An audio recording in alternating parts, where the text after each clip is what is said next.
I used to think fear was something that passed, but the fear of him, it lived inside me. It took up every corner of my mind, every breath, every heartbeat. It was a tenant I never invited, but who moved in with such force that I began to doubt whether the house, my own body, my own soul, was still mine. Before I continue, I need to ask you something. If you've ever felt this kind of fear, the kind that won't let you sleep, that freezes you in the middle of an empty hallway, that turns seconds into hours, let me know I'm not alone. Hit the like button, subscribe to the channel, because this story isn't just mine. It belongs to all of us who, one day, needed to find the voice that someone tried to silence. And I promise, by the end of this video, you'll understand that silence sometimes is the fortress where the most powerful scream is born. For months, I lived surrounded by invisible walls. They weren't made of concrete or bars.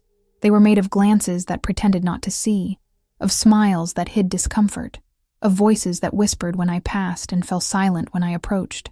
It wasn't a visible prison, but the most silent of all, the kind that makes you doubt your own sanity, your own voice, your own existence.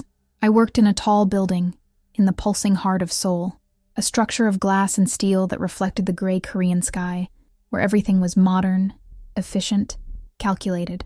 From up there, from the 23rd floor, the streets looked like lines on a map drawn by someone who never looked closely. Cars became threads of light sliding through the night, and people were just dots moving with no apparent direction, each one carrying their own secret fears, their own hidden shames. The smell of burnt coffee and damp paper mixed with the cold air conditioning that hummed constantly, like a reminder that in there, life was controlled. Temperature, time, emotions, everything had to be kept in artificial balance. Life in the office was an endless sequence of emails that arrived like orders disguised as requests, spreadsheets that needed to be perfect before they were even opened, and rehearsed smiles that we learned to wear like professional masks. Everything calculated, everything contained, everything performative. And me? I became an expert at pretending everything was fine. My boss, Mr. Han, was the type of man everyone respected without question, and feared, even if no one admitted it out loud. He had that presence that filled the room before he even entered, an always impeccable suit, perfectly aligned, as if every fiber of the fabric knew its exact place. Measured words, never one more, never one less. A voice that made people instinctively lower their heads, as if he carried an ancestral authority that no one dared to challenge. In meetings when he spoke, the silence that followed was dense, heavy. Everyone agreed, everyone nodded, everyone wrote down every word as if they were commandments carved in stone. He didn't need to shout to be heard. He didn't need to threaten to control. His presence was the threat. His gaze was the judgment. I remember the first time he called me the most promising employee on the team. It was in a department meeting in front of everyone. I felt my colleagues' eyes on me, some admiring, others envious, all surprised. In that exact moment, with my heart beating hard in my chest, I felt seen, recognized, valued. I was someone. I mattered. Little did I know that compliment was the first step on a staircase that led straight to the abyss. Today, with the distance that only pain teaches you to have, I realized that wasn't recognition. It was the beginning of a game I didn't even know I was playing. A game where the rules were invisible, where the pieces were moved in silence, and where I, naively, thought I was winning when in reality, I was being slowly imprisoned. At first, they were just compliments, kind words casually thrown at the end of a presentation, a nod of approval when I delivered a report before the deadline, a smile that seemed genuine when our eyes met in the hallway. I felt special, different from the others, chosen. What a dangerous illusion it is to feel special in the eyes of someone who has power over you. After the compliments came the messages. At first, they were professional, discussions about projects, questions about deadlines, suggestions for improvement, nothing that sounded alarms. But subtly, they started arriving outside working hours. A message at 9 at night, another at midnight, a question at 6 in the morning on a Saturday. Are you still awake? Can we talk about the report tomorrow? Alone. I was thinking about what you said today. You're different from the others. I told myself it was just work, that he trusted me, that I was being recognized for my dedication. After all, he was my boss, my direct superior, and great opportunities came with great responsibilities, right? If he was reaching out to me outside of office hours, it was because I was important to the company, to the success of the projects, to the future of the department. But deep down, in that part of me I was trying to ignore with all my strength, I already felt the weight of something wrong forming. It was like a shadow growing slowly at the edges of my consciousness, a discomfort I pushed under the mental rug whenever it tried to surface. A small voice inside me that whispered, "This isn't right," but which I muffled with logic and justifications. The messages started to change in tone, slowly, imperceptibly. Like poison that's placed in small doses to avoid detection. What used to be, "Thanks for the effort," transformed into, "You know how much I trust you, don't you?" And then, "You're special to me." And then, "I don't know what I'd do without you." I responded with short, professional phrases, trying to maintain a safe distance. "Thank you, Mr. Hahn. I'm just doing my job. Count on me for whatever you need on the project." But the distance I was trying to create didn't really exist. How could it? He was my boss, my superior, the person who signed my performance evaluation, the man who controlled whether I would get promoted or be dismissed. He had the power, all the power, and he knew exactly that. And me? I only had the fear of losing it, and that's where he trapped me, not with chains, but with the silent threat of what I had to lose. Every time my phone vibrated in my bag, I felt a knot tightening in my stomach. It didn't matter where I was. If I was at home, wrapped in a blanket trying to watch a Korean drama to forget the day, if I was on the crowded Line 2 subway, squeezed between strangers who smelled of exhaustion and rush, if I was having lunch with the few friends who still invited me out, his presence followed me. It was as if he had installed an invisible app in my life, tracking every moment, every thought, every breath. I could never really disconnect.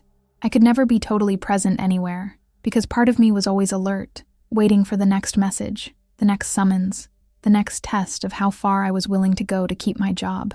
Have you ever lived like this? With your heart always racing, even when you're standing still? When I tried to ignore the messages, leaving them on read without responding immediately, as a pathetic way of establishing boundaries, he started calling me personally to his office, always alone, always with the door closed, always with that professional justification that sounded perfectly reasonable to anyone observing from outside. "We need to review the quarterly report. There are some adjustments to the project that only you can make. I trust you more than anyone else on the team."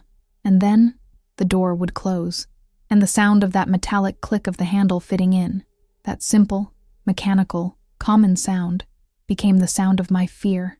A Pavlovian trigger that made my whole body contract, that accelerated my breathing, that made my hands sweat cold, because I knew, even without wanting to admit it, even pretending to myself that it was paranoia.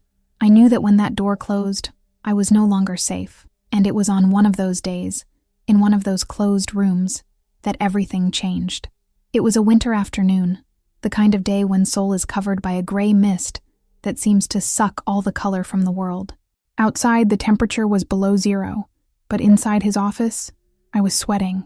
He had called me to review some important documents.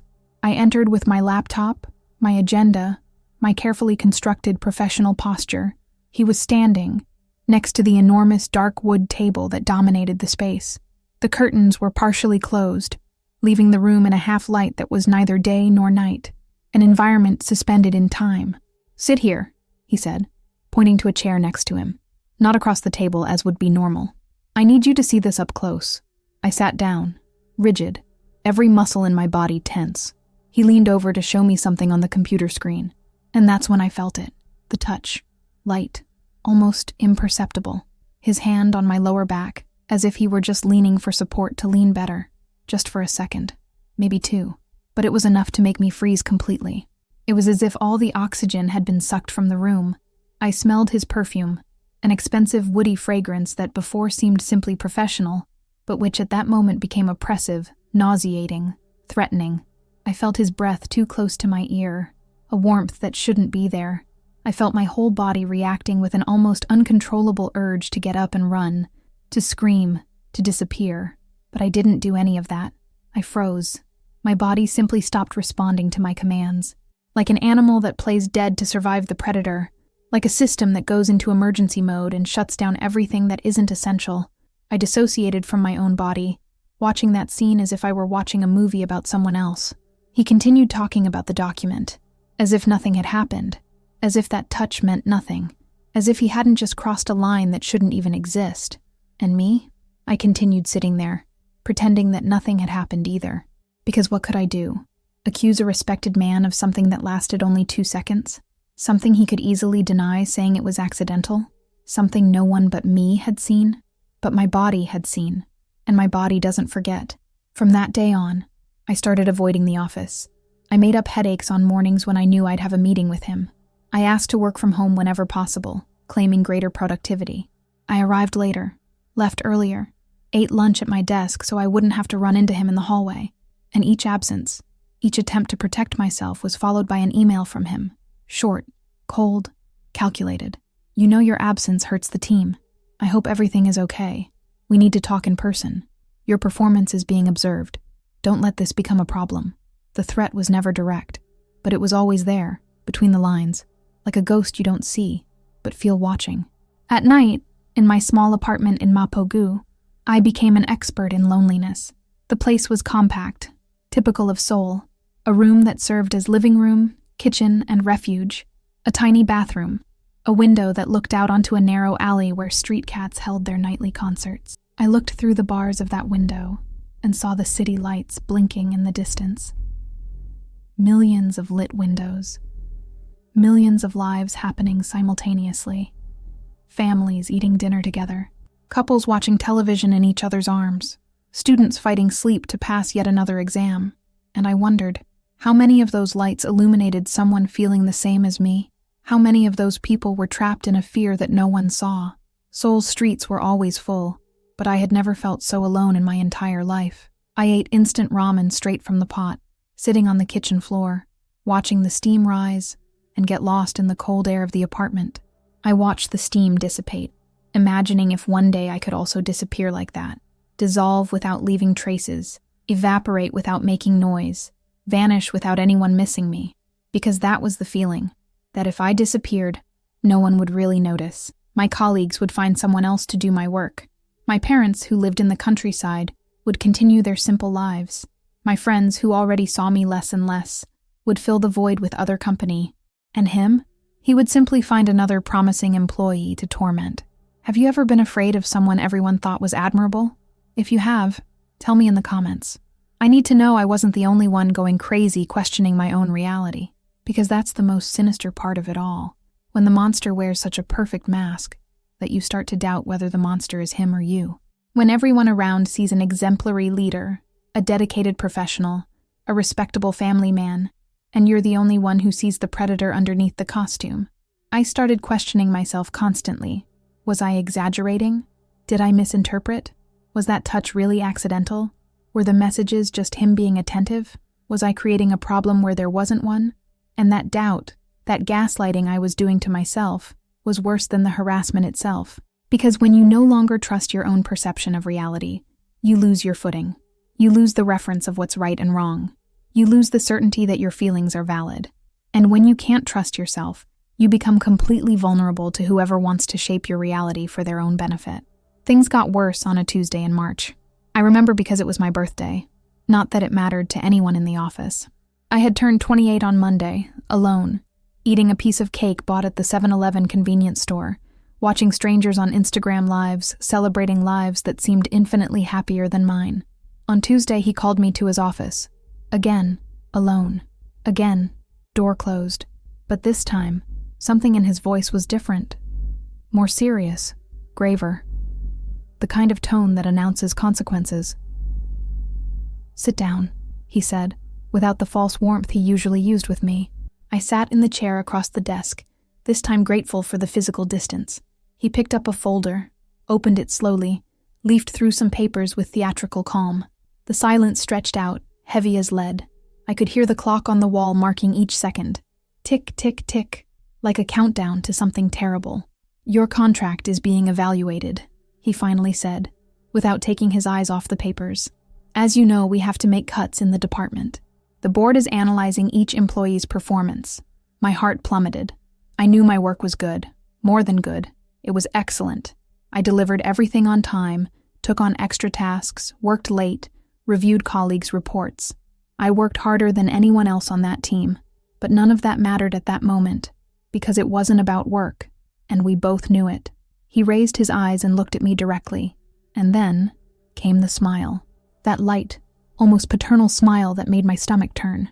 But, of course, he continued, casually leaning on the desk, everything depends on my final recommendation, and I've always been favorable to you.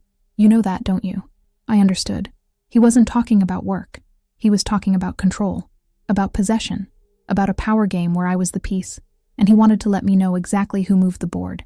It was a crystal clear threat, wrapped in professional words. Be nice to me or lose everything. Accept my attention or face the consequences. You need me more than I need you. And the most twisted part? He was right. I needed that job. I needed the income to pay rent, to send money to my parents in the countryside, to survive in a city that doesn't forgive the weak. I had student loans to pay, accumulated bills, no plan B. I was trapped, and he knew it. I've always given my best, I managed to say, my voice coming out weaker than I would have liked. My work speaks for itself. It does, he agreed, that smile still on his face. But, as I said, sometimes it's not just about the work. It's about cultural fit, about being a person leadership wants to work closely with. You understand. I understood. I understood perfectly.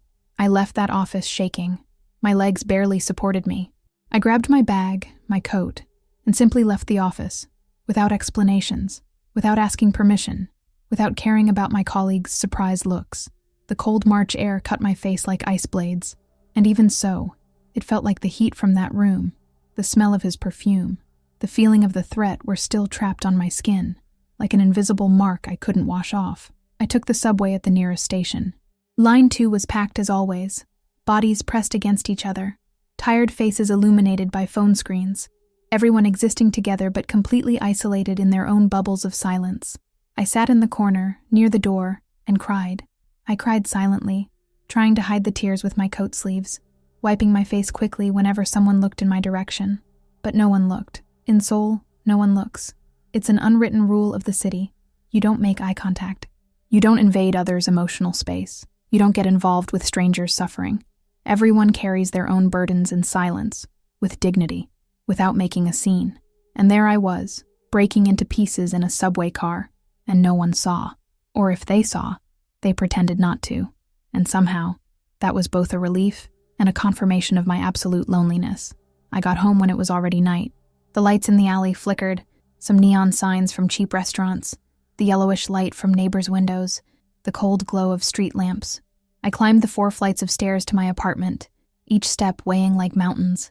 I locked the door, engaged all the locks as if that could protect me from what was already inside me, the fear, the anger, the humiliation, the despair. I took off my coat, my shoes, and simply fell on the cold floor of the living room. And there, alone in the darkness of my tiny apartment, something inside me cracked. It wasn't dramatic. It wasn't a moment of brilliant revelation. It was just the end of my capacity to endure, the end of my strength to pretend, the end of the illusion that this would get better on its own. But that night, even without knowing, something also began. I dragged myself to the bathroom and looked at my reflection in the fogged mirror. The pale face, almost translucent under the fluorescent light, the eyes without shine, sunken, with dark circles that told stories of sleepless nights, the mouth trying to form a smile, that automatic smile I had learned to use as armor, but which no longer knew how to fake. That's when the thought crossed my mind, clear and terrible. Either I speak, or I disappear for good. And I'm not talking about disappearing metaphorically. I'm talking about the kind of disappearance that has no return. The kind that makes people say, "She was so quiet, I never imagined," at funerals. And it was that idea, that encounter with the abyss, that paradoxically saved me. Because when you're at the bottom of the pit, looking up and seeing only darkness, you have 2 choices: give up or start digging sideways. And something primitive in me, some survival instinct I didn't even know still existed, chose the second option. I left the bathroom, grabbed my laptop from the table, and sat on the living room floor. The screen glowed in the darkness, a rectangle of bluish light that seemed like a window to another world, a world where maybe, just maybe, I could be heard. And for the first time in months, I started writing. Not a work email, not a carefully calculated response, Not measured in professional words. I wrote the truth, raw, ugly, painful. Every inappropriate message, every unsolicited touch, every comment that made me feel small, every look that undressed me, every veiled threat, every moment when my body screamed danger, and I forced myself to continue as if it were normal. I cried while writing. I trembled. I had to stop several times to breathe. The words came out like vomit, that kind of violent expulsion of the body trying to get rid of something poisonous. Sometimes my fingers moved so fast I hit the wrong keys. Other times I stood still for minutes, breath held, trying to find courage to write the next sentence. With each paragraph, I felt like I was betraying some unwritten rule, like I was being dramatic, exaggerated, problematic, all those words they use to make women silence their truths. But I continued, because at that moment, the only alternative was eternal silence, and I had already been silent for too long. When I finished, it was already 3 a.m. The document had 7 pages. 7 pages of humiliation, fear, and resistance. 7 pages I had never planned to show anyone, but which needed to exist, even if only to prove to myself that it had been real. I read it all again, and with each rereading, something strange happened. The shame I expected to feel didn't come. Instead, came anger, a clean, clear, justified anger, because none of that had been my fault. I hadn't asked for attention. I hadn't given ideas. I hadn't worn provocative clothes. I hadn't flirted. I hadn't sent mixed signals. I hadn't done anything but exist in the same space as a man who decided he had a right to me. And that realization, so obvious, but which had taken months to really absorb, was like waking from a nightmare. I remembered a friend, Misun, who had worked at another company years ago. She had told me a similar story, in a low voice, in a dark corner of a bar in Hongdae. After a few shots of soju, she had confronted it, had sought help, and survived. Misun had given me the contact of a lawyer. At the time, I saved the number without thinking much about it, thinking I would never need it, that it was something for extreme cases, that with me it would be different. But now I knew. I was the extreme case. With my hands still trembling, I grabbed my phone and looked for the contact. It was almost 4 a.m, too early to call, so I wrote an email. I attached the 7-page document, and I pressed send before I could change my mind. The message went out with a digital whoosh, and I felt empty, not relief, not triumph, just a heavy emptiness, as if I had just jumped off a cliff and was now in free fall, not knowing if there would be water or rocks at the bottom. I closed the laptop.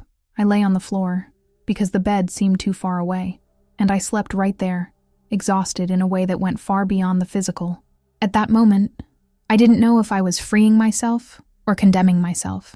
I only knew I needed to try. I woke up with the gray light of morning invading the living room. My body ached from sleeping on the cold floor. There was a message from an unknown number on my phone. I blinked several times, trying to focus on the screen. I received your report. Can we talk today at 2 p.m? I'll send the office address. Attorney Park. My heart raced. Part of me wanted to pretend I hadn't seen the message, that I could simply ignore it and return to the life before. But I knew there was no life before to return to. That version of me who silently accepted, who swallowed fear, who smiled when she wanted to scream. She had died on the floor of that apartment. I replied, I'll be there. The hours until the appointment passed in slow motion. I took a hot shower, trying to wash off the feeling of dirt that seemed permanent on my skin. I dressed in simple but elegant clothes, a white blouse and black pants, as if I were preparing for an interview. In a way, I was. An interview to recover my own life. Attorney Park's office was in Gangnam, in a modern building where each floor seemed to house successful companies and serious professionals. I went up to the 10th floor, the elevator doors opening to a silent hallway with marble floors and white walls. The receptionist directed me to a meeting room. Attorney Park was a middle-aged man, with graying hair at the temples and tired eyes that suggested he had seen many stories like mine. He didn't smile when he greeted me, not in that fake, comforting way people do. He just nodded, a silent gesture of acknowledgement. Thank you for coming, he said. His voice was firm but gentle. I know it's not easy. And then, he did something no one had done in months. He believed me, not with empty promises, not with everything will be okay. He simply opened my document, read in silence for long minutes, and then said, "This isn't right, and we have enough evidence to act." Evidence. That word sounded almost surreal. I had spent so much time thinking it was just my word against his. And in a world where he had all the power and prestige, my word seemed insignificant. The messages, he explained, pointing to screenshots I had included. The pattern of behavior. The timing of threatening evaluations right after you started creating distance. This isn't coincidence. It's a control strategy. He explained the process to me. What we could do legally. The risks. The possibilities. The expected duration. And above all, he told me something that changed everything. You're not alone in this. And it wasn't your fault. I needed to hear that from someone other than myself. I left that office 2 hours later with a plan. It wasn't perfect. There were risks. It could go wrong.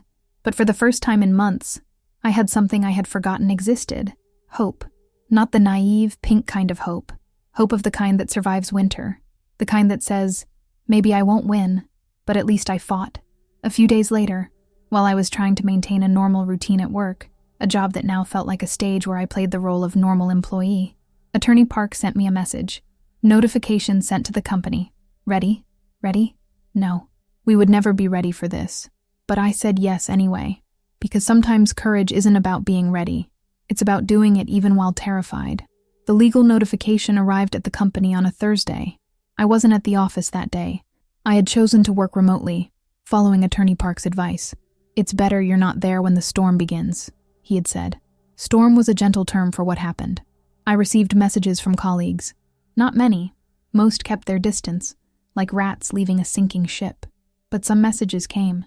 2 female colleagues saying courage. A male colleague asking if I was okay. Another saying he never imagined Mr. Han was that type of person, as if predators wore signs announcing their intentions. And then, my phone rang. It was him. I saw the name Mr. Han flashing on the screen, and my body reacted before my mind, heart accelerating, hands trembling, breath held. All those months of conditioning don't disappear just because you decided to react. I let it ring until it went to voicemail. He called again and again. 7 calls in a row, each one ignored. Then came the messages. We need to talk. This is a misunderstanding. You're making a mistake. Think about what this will do to your career. We can resolve this another way. Each message was a brick trying to rebuild the prison I had just torn down. But this time, I didn't respond. I forwarded everything to Attorney Park and blocked the number. And that small gesture, pressing block contact, was one of the most powerful acts of my life. The following Monday, I was called to HR. It was expected. The human resources representative was a woman in her 40s, with a gray suit and a carefully neutral expression. She offered me tea. I declined. We understand you've made a formal complaint against Mr. Han, she began, her words sounding rehearsed. The company takes these allegations very seriously. Allegations, as if it were a theory, an opinion, not documented facts. We'd like to better understand the situation before taking any drastic measures, she continued. Sometimes, misunderstandings happen in work environments. Small gestures can be interpreted differently. There it was, the attempt to minimize, to make it seem like the problem was my interpretation, not his action. But I was prepared. Attorney Park had taught me this part. There's no misunderstanding, I said, my voice surprisingly firm. There's a documented pattern of inappropriate behavior, inappropriate messages outside work hours, unsolicited physical contact, veiled threats related to my employment when I established boundaries. All of this is documented and has been formally reported. She blinked, clearly not expecting me to be so prepared. I see, she said slowly. Well, Mr. Han will be temporarily removed while we conduct an internal investigation. Temporarily. Of course. What about me? I asked. You? She seemed genuinely confused. Will I be punished in any way? Is my contract threatened? Of course not, she said quickly. Too quickly. The kind of quickness that comes with legal concern, not genuine concern for my well-being. I left that meeting knowing nothing was resolved, but also knowing that for the first time, I wasn't just reacting, I was acting, and that made all the difference. In the following days, the climate in the office changed drastically. Mr. Han didn't show up. They said he was on leave, that vague term that can mean anything. Some colleagues avoided me, as if my situation were contagious. Others whispered when I passed, stopping abruptly when I approached. But some people, and this surprised me, some people came to talk to me, in private, away from prying eyes. A colleague, Jiwon, stopped me in the women's bathroom. She checked if we were alone, and then said in a low voice, "He did something similar to me 2 years ago. I never told anyone. Thank you for having courage." Another Minji sent me an anonymous message through a fake account. "You're not alone. There are more of us." And that's when I understood. It wasn't just with me. It never had been. Predators don't have a single victim. They have a pattern. I passed this information to Attorney Park, who began investigating more deeply, and each stone turned revealed more hidden dirt. Other women started coming forward, first timidly, then more strongly. A chorus of voices that had been silenced for years, now finally finding space to speak. 3 weeks after the initial notification, the company called an emergency meeting. Mr. Han had been formally removed. A complete investigation was being conducted. Protection measures were being implemented. It seemed like victory, but it wasn't. Not yet. Because the hardest part wasn't the complaint. It wasn't the legal process. It wasn't the meetings or documents or statements. The hardest part was the nights. The nights when I woke up sweating, with my heart racing, feeling his weight still on me even though he wasn't there. The nights when I doubted everything. Did I exaggerate? Did I unjustly destroy someone's life? Did I deserve all this? The hardest part was relearning to trust my own judgment, to believe that my feelings were valid, to understand that no, I wasn't being dramatic. I was being brave, and courage hurts. It hurts a lot. It hurts when you face not just the aggressor, but an entire system built to protect him. It hurts when colleagues you thought were friends turn their backs. It hurts when your family says, "Maybe you should just move on," as if moving on meant forgetting and silencing. But you know what hurts more? Staying quiet, swallowing, pretending everything is fine when your body is screaming that it's not. And I had already hurt quietly for too long. 1 month after everything began, I received an official notification from the company. Mr. Han had been fired, not resigned, fired for just cause. The internal investigation had confirmed multiple serious conduct violations. When I read those words, sitting alone in my small apartment, I didn't feel the triumph I imagined I would feel. There were no fireworks. There was no feeling of cinematic justice.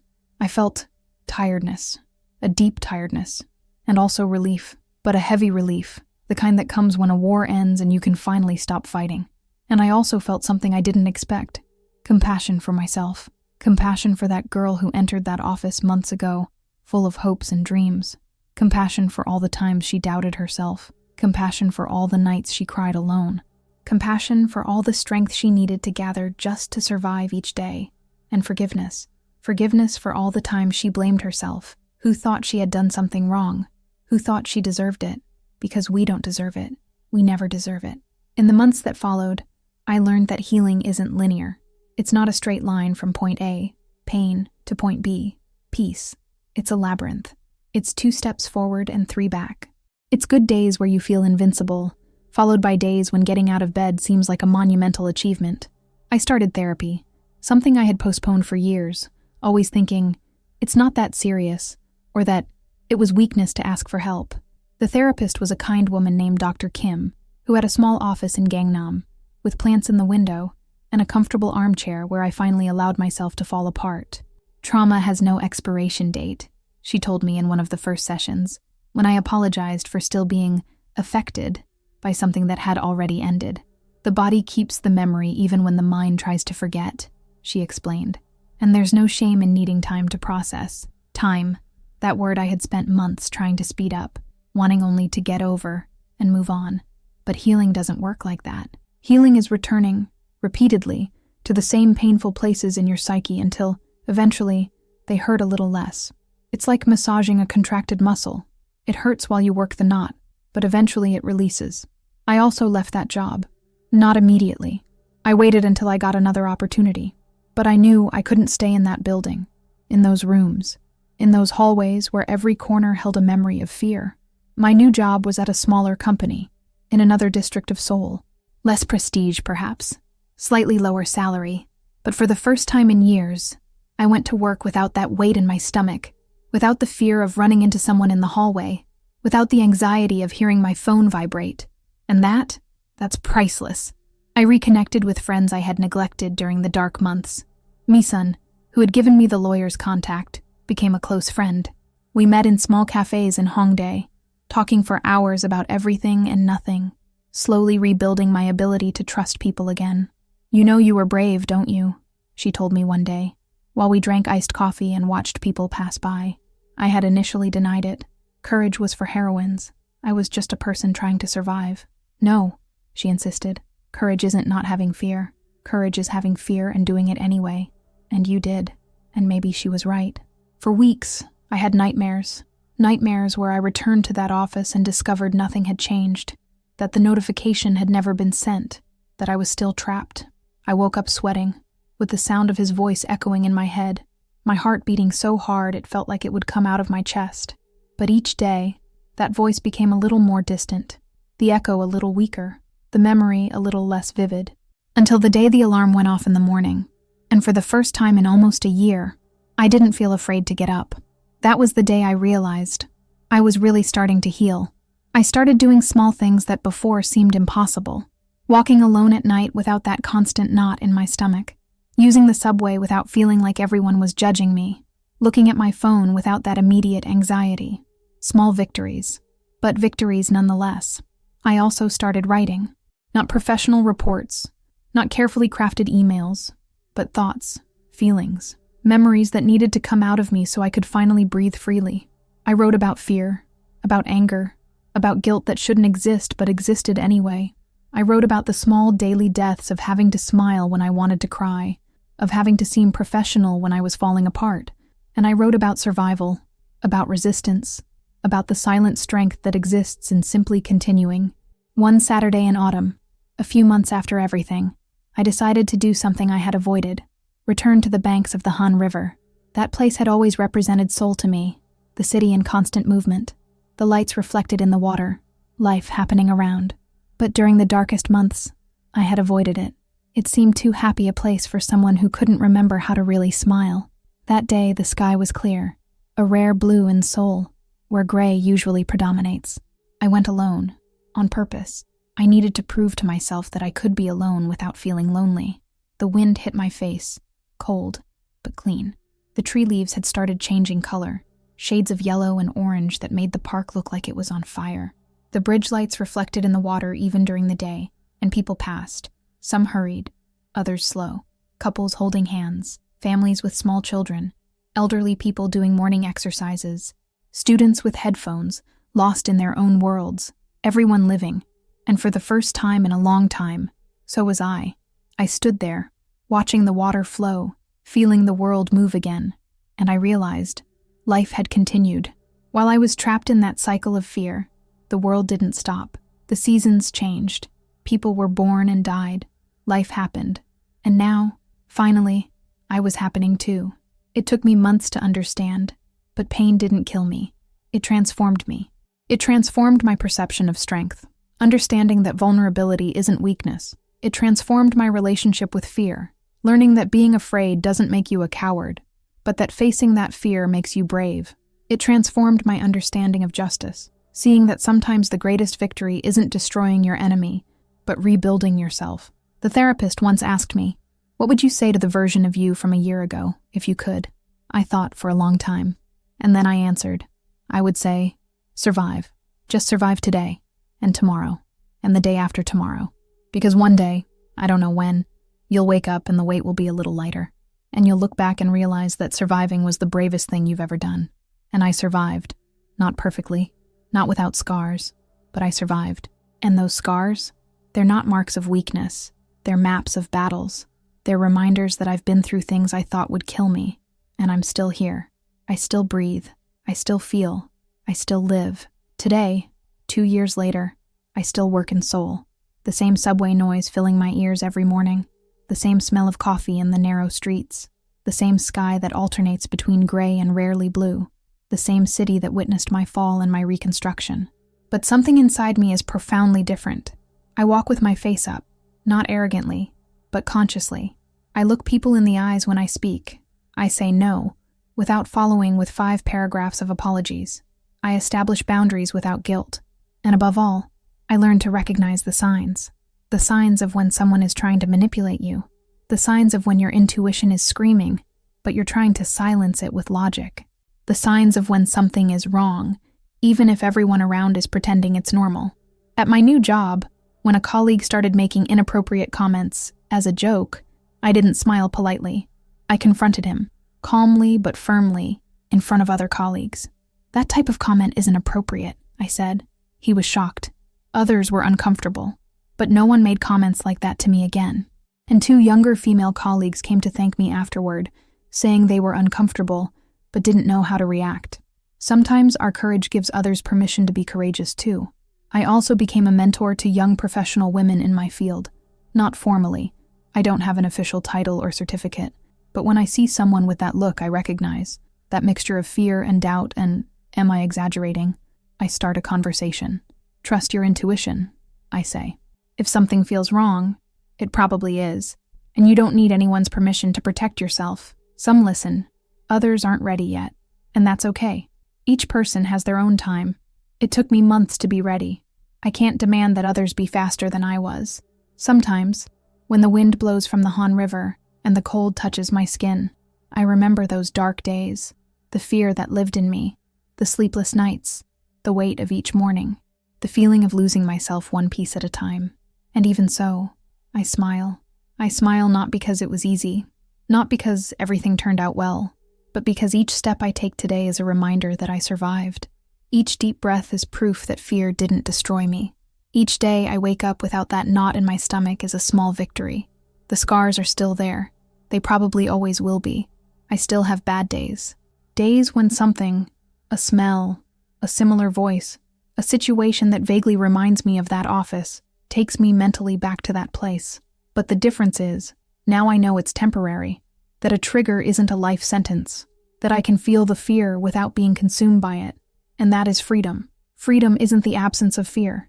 Freedom is knowing you can feel the fear and still choose how to react to it. It's knowing your past doesn't define your future. It's understanding you're stronger than anything that tried to break you. My relationship with Seoul also changed. Before, the city was just a backdrop for my professional life, a place to work, earn money, survive. Now it's more. It's where I was reborn. It's where I learned that surviving is already a form of resistance. On Friday nights, I sometimes go alone to small cafes in Insadong, order ginger tea, and watch people.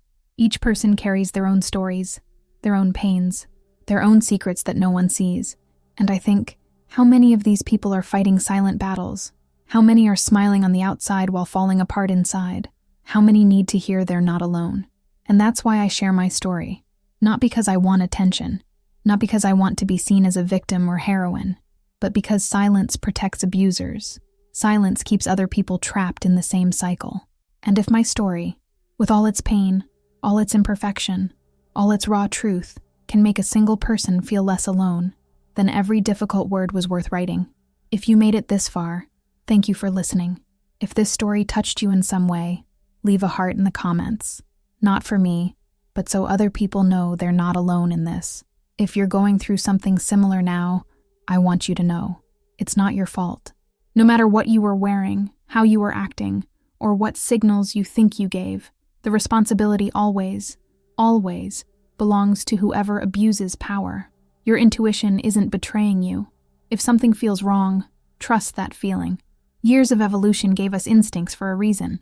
Don't ignore the internal voice trying to protect you. You're not exaggerating. Your discomfort is valid. Your fear is real. And you deserve to feel safe in your work environment, in your home, in your life. Asking for help isn't weakness. It's one of the strongest things you can do. I know it's scary. I know it seems easier to just endure. But I promise you, there are people who will believe you. There are people who will support you. And most important, you can survive this. Maybe not today, maybe not this week, but one day, you'll wake up and the weight will be a little lighter. And eventually, you'll look back and realize how far you've come. If you've already gotten up after falling, comment, "I made it." Because when we survive, we become shelter for those still trying to breathe. Our story becomes a beacon for those navigating in darkness. Our courage gives others permission to be courageous. In Korea, I learned that power can oppress. I saw how hierarchical structures can be used to control, how fear can be a manipulation tool, how silence can be imposed through veiled threats. But I also learned that no force is greater than that of someone who decides to say, Enough. A single voice can start a revolution. A single no can break a cycle of generations. A single person deciding to no longer accept the unacceptable can change not just their own life, but the lives of countless others. And I said it, with a trembling voice, with sweating hands, with an accelerated heart, but I said it. And the world, finally, heard me. Not immediately, not easily, but eventually. And if you're reading this, thinking whether you should speak, whether you should report, whether you should leave that situation that's consuming you, I tell you, start small. Start by writing everything down, even if it's just for you. Start by telling one person you trust. Start by researching your rights. Start by establishing one small boundary, because big changes start with small steps. And even the most silent of whispers, when said with conviction, eventually becomes a scream. You're stronger than you know. You've survived 100% of your worst days so far, and you'll survive the next ones too. Not perfectly, with scars, with bad days, but surviving nonetheless. And surviving, my dear, is already a form of winning. If this story helped you in any way, share it. Not for me, but for the people still in silence, waiting for someone to say it's possible to survive. And always remember, you don't need anyone's approval to feel sufficient. You don't need any boss's praise, any colleague's validation, any man's permission to recognize your own worth. You are always sufficient, from the first second. And anyone who makes you feel different isn't protecting you. They're imprisoning you. Choose freedom, even if it hurts. Especially because it hurts. Because the pain of change is temporary, but the pain of staying where it hurts you is eternal. And you deserve more than a life of silent pain. You deserve peace. You deserve safety. You deserve dignity. You deserve everything. This is my story. Raw, real, imperfect. But it's mine. And no one can take it from me anymore. And if you have a similar story, know it's yours too. And you have the right to tell it, in your time, your way. I'm here, not alone, but free. And if I could do it, you can too. One day at a time, one breath at a time.